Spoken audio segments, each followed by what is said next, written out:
everybody, and welcome once again to the official New Japan Pro Wrestling English Podcast. My name is Chris Charlton, and we have a very busy table here that we're all huddled around very closely, because next to me to my right is, as ever, Michael Graven.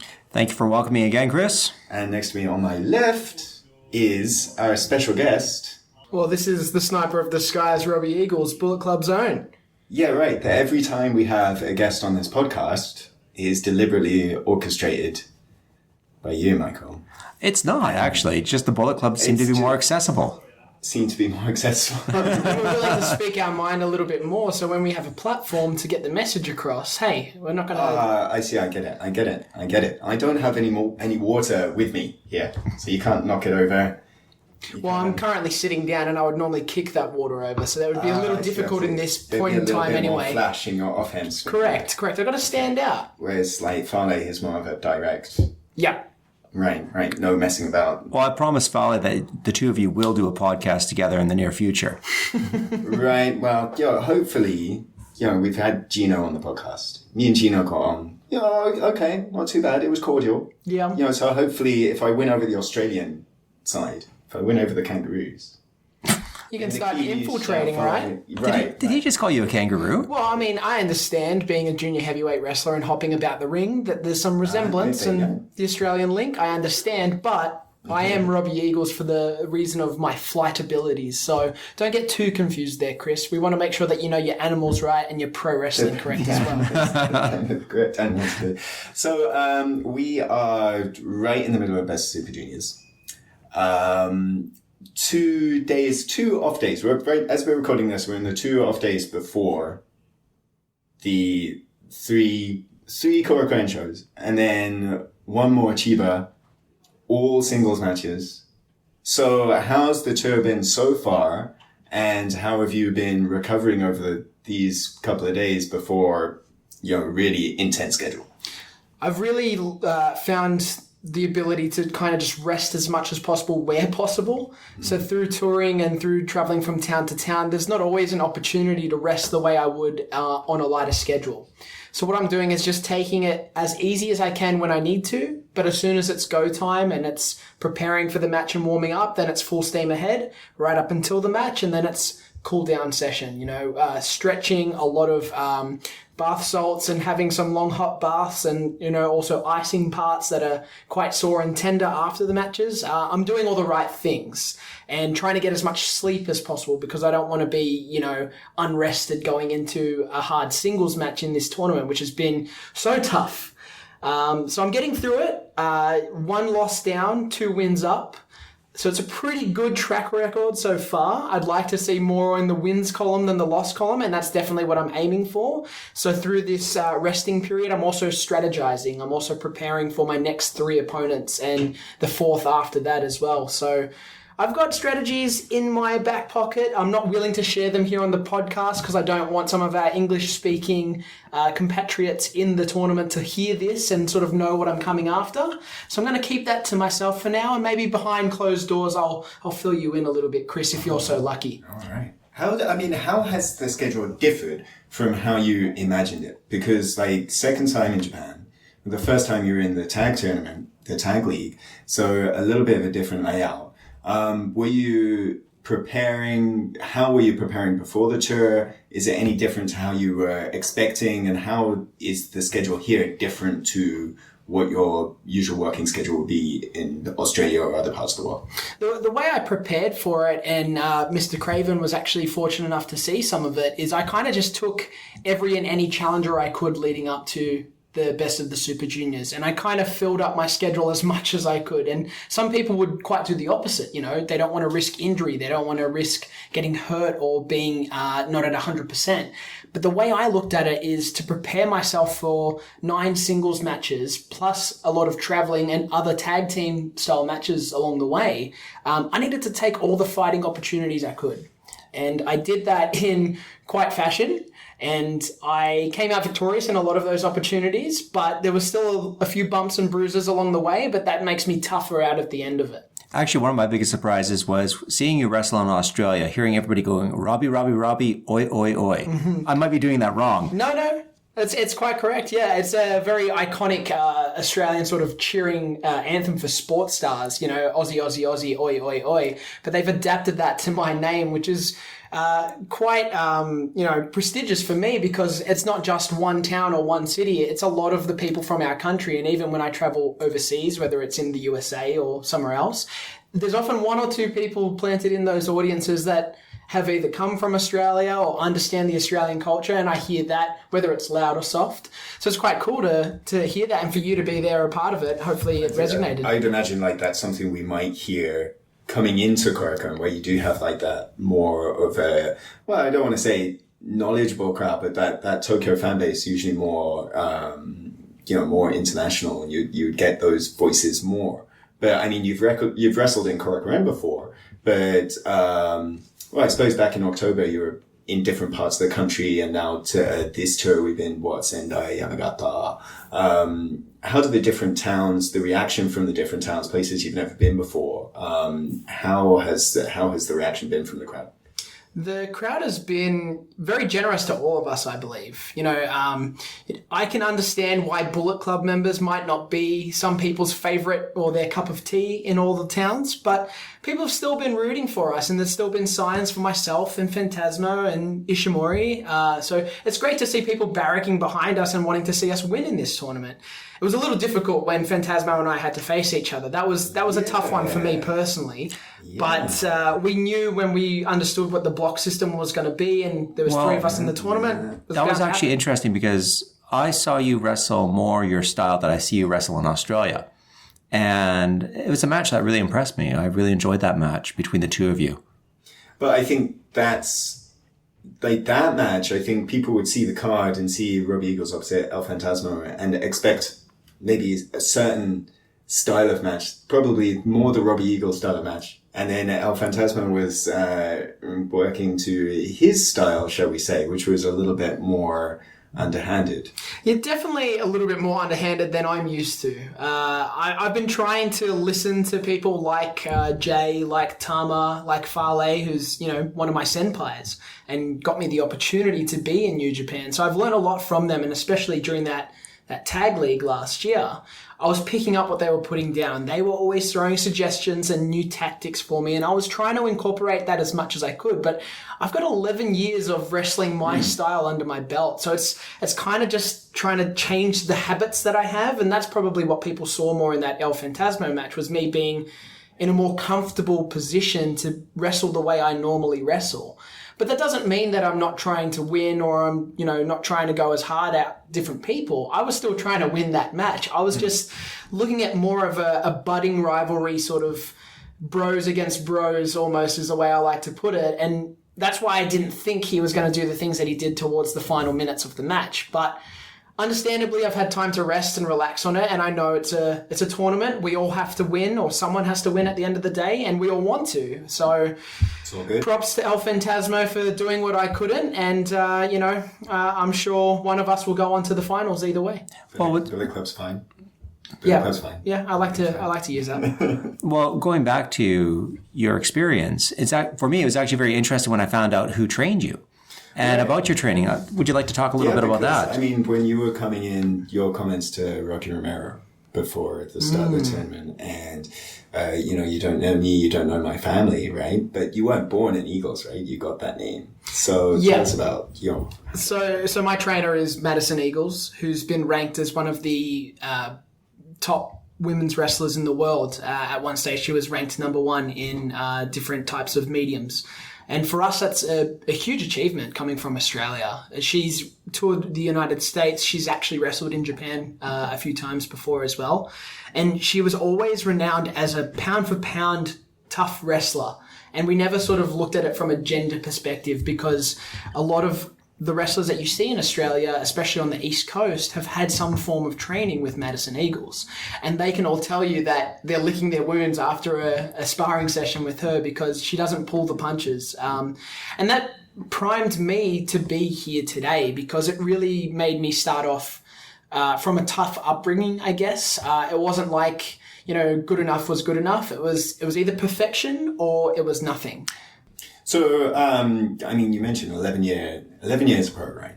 So the scene, especially in Australia, because you've kind of been on the world scene for, less than that. It's been a recent thing, especially with New Japan now. There's lots of new fans that are just getting to know Robbie Eagles. But you've been around for years and years, right? So how has the scene in Australia evolved over the last few years, and how have you evolved along with it? It's definitely exploded into that world stage. People are now looking at it from all around. And I'm sure you guys have seen things pop up on social media or things like YouTube. And the accessibility that the internet allows us now just makes it so instantaneous for people to see what we're doing. So as soon as there's a little bit of buzz or hype or excitement behind an event or a match or something, it's very easy for the world to take notice. And I think that all started when Will Ospreay ventured off to our country, and he had a few rounds of matches, and I was lucky enough to not only wrestle him once on his first trip, but also have a triple threat match with him in another state as well. And those matches with myself, Adam Brooks, and Will Ospreay really made people go, okay, this isn't just a standard Will Ospreay match. These are of a very high caliber. That these two local Australian guys are giving Will a run for his money and making him really push himself. So it was about us proving to not only Will, but the rest of the world that we're just as good as people from America, from Mexico, from the UK, the main wrestling countries, quote unquote, that we shouldn't be overlooked or unnoticed. We're now going to sort of take this buzz and this ability of social media and the internet and really shove it in front of people's faces and come together as a collective. And I think that's what's happened with the Australian scene, is you're seeing more of like a family presentation. We're all bonding together and trying to create something really special, but also showing the whole world what we are capable of. If you push us, get our backs up against the wall, we're going to come out swinging. So that's what we've been doing for the last, I'd say, 2 years since those first rounds of Will Ospreay venturing to our shores. A couple of points I want to add. First, the promotion you're from, you really are like a family. I've seen the atmosphere. I've seen how everybody cares for each other. It's really unique. It's something really wonderful. But when I first went to Australia, the first thing everybody said to me is, oh, Robbie's wrestling with you guys. Have you seen the Ospreay match? It's a banger, I think is the word that they use. So banger for you Canadians out there is a barn burner. And I watched it. It was just outstanding. I think when we had the names were floating around the Invested Super Juniors and before the official announcements, but your name came up, and I think a lot of people in the cover pro wrestling were saying, well, if Robbie Eagles versus Will Ospreay isn't on one of these cards, then that's a massive waste. And now here we are, it's coming up it's this Saturday, I believe, right? You're in the semi-main in Chiba. And how does that feel knowing this match is coming up? You've had this great match already, and especially with Ospreay and Best of the Super Juniors, and people think back to a couple of years ago with Ricochet and everything that evolved from there. So there's kind of there's a huge expectation around this match. Maybe more if you look at it on a global perspective, maybe more than you've ever had. Right? So how are you feeling now going into that match, first of all, and then knowing you've got 3 matches to get to before that point? Yeah, it's quite daunting, and thank you for just, making me think about it even more than I already was. I was saying that I was strategizing and I'm planning my attack and I'm, planning for what I'm going to do into all these matches. But now there's a little bit of doubt. There is a high expectation, and there's definitely a spotlight on both Will and myself in this matchup because of the expectation, like you mentioned. I just need to do my best to keep winning. So for me at this stage, we're kind of in the later stages of the tournament. We're not quite halfway through, but we're almost there. By the later end of this week, we're going to be halfway through. So for me, it's just 100% full steam ahead. And, if there's injuries or there's soreness or there's tiredness or there's, things feeling rough, that's not going to matter anymore. I'm going to have to just keep going gung-ho and do everything I can. So the 3 matches I have before wrestling Will and Chiba, they're just going to have to happen. And if I'm on one leg or on crutches or with a sling on my arm, then so be it. But it doesn't mean that I'm going to back away from this match because of that expectation. And I think the expectation is that sparks fly when Will Ospreay and I take to the ring. And it's funny that he's Will Ospreay and I'm Robbie Eagles, and there's two, bird pronunciations. So there is an expectation of the way that we wrestle. But I think if you look at the comparison of the two singles matches we had, which were both a year apart, one in 2017, our first meeting, and then the rematch in 2018, both at PWA in Sydney, they're two very different matches. By last year in 2018, Will had already adapted his style and he was starting to do a lot less high flying. Didn't mean he didn't still do it, but he was changing the way he was hitting harder. He was doing more moves that required strong lift abilities. And that's because he was training in a different way. I also did the same thing. I really understood what the Sniper of the Skies was about. And I started thinking back to my roots. And that's when the Ron Miller special became something that I brought back to my matches, because that was actually given to me as my original finishing hold. So I had put that on the back burner and wrestled a certain style for about 8 or 9 years. Then I got to this point and I said, look, I already lost to Will once. I can't do that again. How can I come out the victor in this match? And that was my strategy. And that's why some people would have shown more of a sign of weakness or compassion when Will, self-inflicted injured his knee in the second match we had. But I targeted it and I went after it because I knew that's what needed to be done. It's interesting you bring up the Ron Miller special, and me being a sort of wrestling history nerd, I'm interested to dig into the history of who Ron Miller was. You're not a nerd, you're a Wikipedia. A living Wikipedia. Because, the impression I get, and it's not just from you, but talking to Gino as well, because you have that sort of family-like connection within the Australian scene. I get the feeling that there's an immense sense of pride of your history as a wrestling nation, right? Yeah, that's correct. And again, it goes back to that us being unnoticed or unseen or overlooked. The wrestling that was shown on local Australian TV back in the day, as we like to say, was it was iconic. We had people come and fight our champions or champions from the US, like Andre the Giant, like Hulk Hogan. Ric Flair as well. Harley Race had wrestled Ron Miller plenty of times before. All these great historic wrestling champions that everyone on the world stage knows actually came to Australia as a booming territory to make sure that they were, quote unquote, the best. And they went up against our best. And Ron Miller was one of those guys. There was people like Mario Milano, Brute Bernard. There's so many names that we could list off. And what generally happens after we talk about them on a medium like this is people go on Google straight away. Yeah, right. And there's matches that are available. Now, the filming wasn't what it is now, and the quality is not the same. But if you go back, you can find these archives of these great wrestling matches, and some of them would often go to time limit draws. And another thing that brings back that pride and family element is a lot of these matches happened at Festival Hall, which is one of the venues for the upcoming Southern Showdown event in Australia over Melbourne and Sydney, and where the original Fallout tour happened in Melbourne as well. And that was a huge thing for us to have New Japan come to Festival Hall and host that event there, because Festival Hall had not seen wrestling for, I think, something like 30 plus years at that stage. It was always kind of regarded as like the Mecca for us in the east coast of Australia. So to have wrestling come back to that illustrious building, which was almost knocked down like around 6 months ago. There was petitions that happened to keep it alive as a heritage building, and it's actually passed. But we almost didn't have Festival Hall, and we might have been talking about a different venue at this stage. But see, for me, choosing the venue, it was so important that I chose Festival Hall. And just actually talking to the owners of Festival Hall, I'm saying if the show does well, I'd like to do regular shows at the Festival Hall. And I don't think any other wrestling promotion has even thought about doing regular shows in how many years, Robbie, in Festival Hall. And I'm seeing a positive response from the fans. And being in the building, just the history of that building alone, you see it on the floors, you see it in the locker room areas. It's just amazing to be there. It's like Arkorakuen. Right. Yeah. I mean, those buildings, I've never been to a Festival Hall myself, but when you feel it seep through the walls, Korakuen very literally, because everything's signed written there on the walls.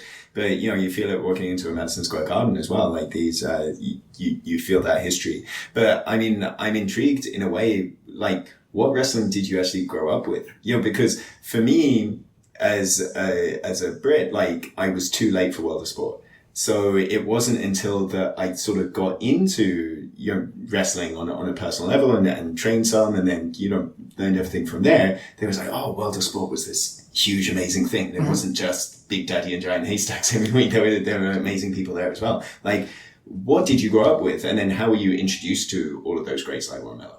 So I started with WCW. That was my first exposure to pro wrestling as a young 6 or 7 year old. And the first person I saw was Rey Mysterio Jr. And at the time I'd been watching Power Rangers. I was reading Spider-Man comics. So then to see this masked, high-flying daredevil wrestler, a luchador from Mexico, do all these crazy stunts in the ring, I was hooked instantaneously. I thought I was watching like a real-life episode of Power Rangers, and it was just taking place in a boxing ring. That's what I comprehended at the time. And then I asked to see more, and I started following the product. And, you know, I would watch Monday Nitro as often as I could, and the luchadors and the cruiserweights were always the ones that I wanted to see. Second to Rey Mysterio was Sting. You know, the face paint, the overcoat coming down from the rafters. It was a very big spectacle that they made about him and his character and persona. So again, I look back through my Spider-Man comics and I'm like, oh, he's just like one of the guys in these comic books that I'm reading. So I always, from that point, drew myself as a pro wrestler in very different variations. But I always said to myself I was going to be a pro wrestler from that day forward. Once I got into wrestling and training with Madison and starting to learn more about the Australian scene, so initially it was more about the immediate timeline, things that happened a couple of years before I started. And then once I got more into it and I started beginning my career and having matches, I really sought out some of the history. And it was quite easy. They brought out a series that was on television, so they made DVDs. So we were able to sort of recap. And there's a few Australian historians that have followed Australian wrestling for a long time, and they've actually been able to find me footage. And when I've asked politely, they've been able to give me these DVDs and footage of these matches from Festival Hall. And I've gone back and gone, wow, there was this whole thing that happened before I was even a thought in someone's mind. So it's cool for me to go back and see that. And that's part of what the Ron Miller special is for me, is to make people aware of the history that we had, even if it's just from a name and it's just from a Google search. I want people to understand how strong Australian wrestling was and is now. See, what the Australian wrestling scene now reminds me of is the UK in 2012. And I think it's just about to explode. Right, yeah. I mean, it was, yeah, before I left for Japan, it was just sort of starting to come out of like the nadir of British wrestling, you know, where it was the tribute shows of, you know, the fake. I've seen the posters. Yeah. But, you know, even through that, there was still like the heritage of like the camp shows and things like that. Mm-hmm. So, I mean, it's that there were always people there to keep things going, like Madison. You know, that's like encouraging that we're keeping the sort of flame burning, you know. But I mean, to you, I think to the fans watching now, they see stuff like the Ron Miller special. They see, you know, I especially got it with watching the match you had with Rocky, of this very, we're getting more of a sense of Robbie Eagles' style in the ring, you know, that we weren't necessarily getting as much of because you were sharing the spotlight in the tag league with Ishimori. So that sort of versatility that you have, where it's high flying, it's high impact, but it's very targeted, it's very tactical.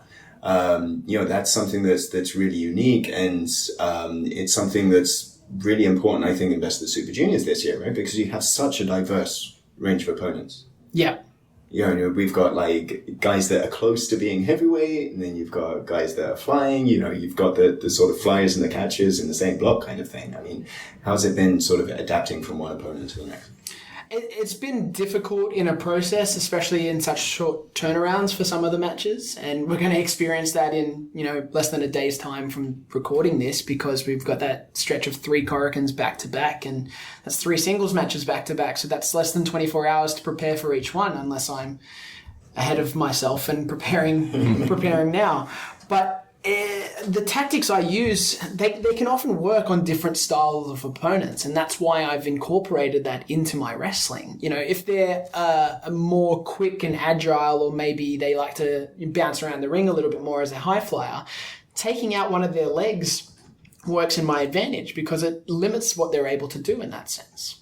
But then if I'm with someone that's, you know, closer to that heavyweight borderline, and they're stronger, they might hit harder than me. If I can take them down and chop them down a peg and keep them floored for most of the match, I'm the taller person in that situation, and that advantages me because I can strike from above down below. So that's what it's all about. It's working. I might still have to adapt mid-match. People can throw anything and everything out there. You know, planning for a match with Taguchi and then planning for a match with Bushi are two very different matches to have. And then you've got someone like Doki in the mix who's almost an unknown to a lot of us, and there's not a lot of footage to watch as an archive. I've been studying his matches backstage and watching the monitors and going back onto New Japan World to make sure I can plan for what he may do, because even though he's had, you know, 3 singles matches, I don't think he's unleashed his full potential, because he's definitely saving some for the backup tanks, and that's what we might see come out, and I need to kind of be ready for what that might be. Of all the opponents you faced so far in New Japan, who do you think has been the most challenging? Rocky definitely gave me a fight that I didn't expect from him. He kind of put a little bit of self-doubt from his speeches and his words that he offered before the tournament. Like he was talking about his age and how long he's been around. So it was kind of like you get into a false sense of security with that. And then he brought a lot of fire and passion, which I didn't see coming. But Ren Narita, that boy hits hard, and he's got that passion, and you can feel that in his elbows and in his kicks. And the suplex that he gave me towards the end of the match, I was very lucky not to get caught in that, because I think that could have finished me like he's finished other matches. But the timing just wasn't right for him, and he wasn't able to hold on to the pinfall there. I saw Kuniaki Kobayashi put on Twitter the other day that like a picture, it was a picture from an old magazine. It was Carl Gotch watching Maeda do that same suplex, and it was just uncanny, you know, the form between Akira Maeda and Ren Narita, you know, and that's like big shoes to fill, you know, because I think, you know, when I'm on commentary, we make those connections almost, and it kind of does put pressure, I think, probably on the athletes when you say, Ren Narita looks like Akira Maeda, or like, you know, when you think, you know, Uemura looks like Tatsumi Fujinami, then that, you know, sort of unintentionally puts pressure on these guys. But certainly, you know, when there's something to drive for. And with Rocky as well, that he went from there to Ospreay, and, you know, I mean, I'm sure is there anybody, I mean, conversely, you know, we talked about Ospreay before, but is there anybody apart from, and you mentioned Doki, is there anyone where you're really sort of scouring those matches and trying to find somewhere that you can go, I can do this from here? Or I'm doing that with everyone, if I'm being honest. But you know, someone that I faced in the tag league before was Yo. So I'm definitely scouting him, and he had an incredible match with Will Ospreay. And again, I think that was another fighting performance that people didn't see coming, especially against someone of Will's caliber. So to see Yo put up such an intense fight, I was looking at what he was doing and what he was able to stumble Will with, because I feel like he had some positivity from that, and he's going to try those same tactics again in his matches, because he came very close to winning that match. So now I'm looking to target those approaches.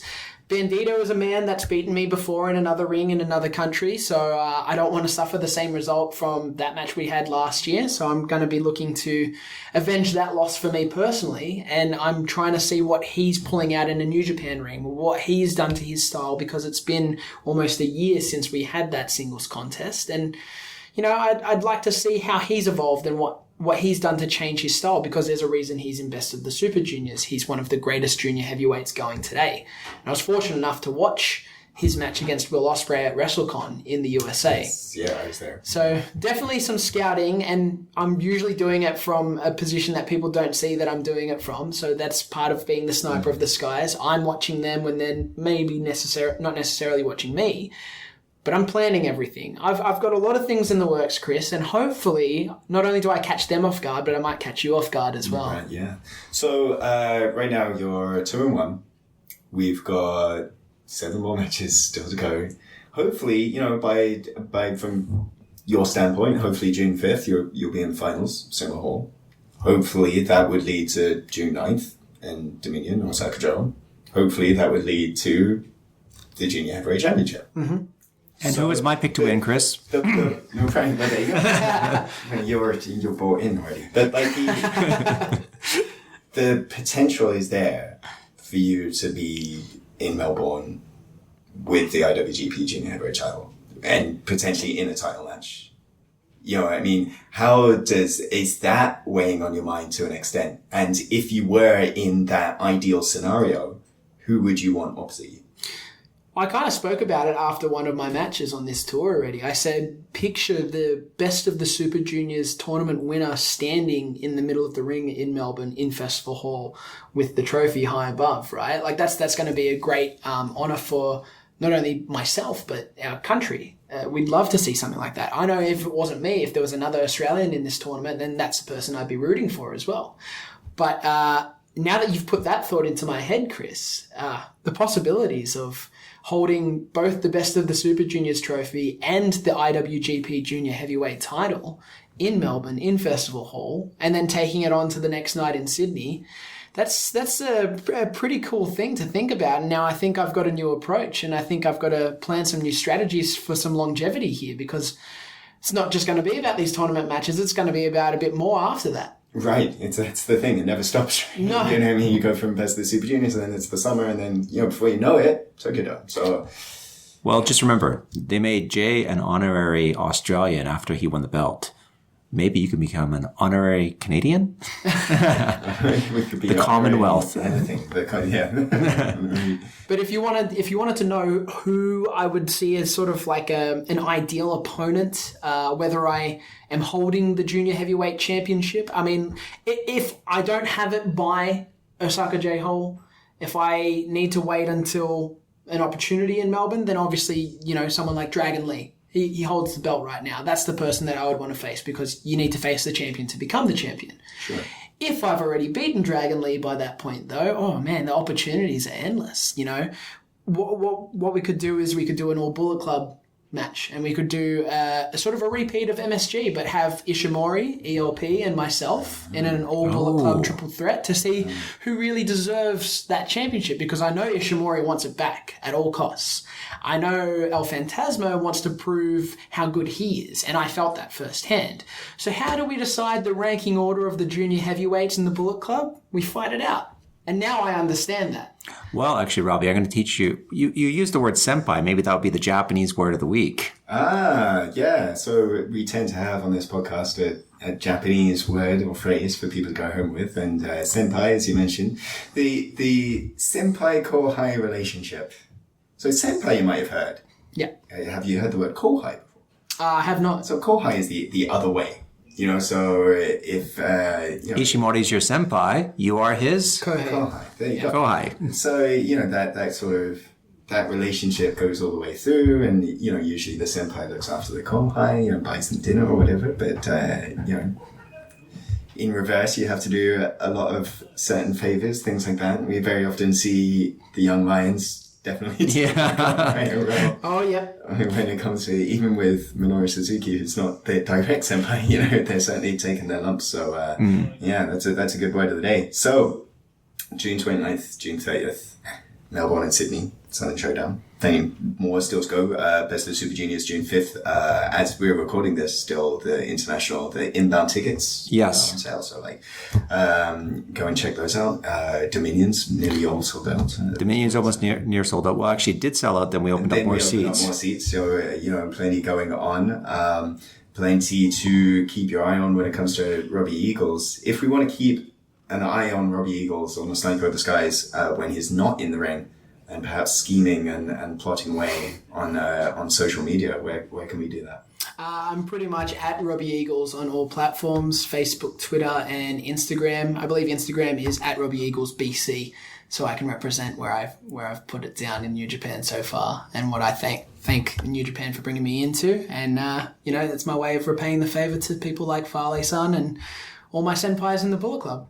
Cool, excellent. Of course, I am at Reason JP, and New Japan as a whole is at NJPW Global. For all those information, for all the events that we talked about, go to njpw1972.com. And well, I mean, what I've been saying this whole tournament is, it's a bit of a throwback to the original Bullet Club, because I'm always about going back into history and wanting to represent where we've all come from. So for me, it's about watching the best of the Super Juniors and seeing the rise and continual rise of the Bullet Club Junior Heavyweights. And that, my friends, is for real. Gokigenyo. Sayonara.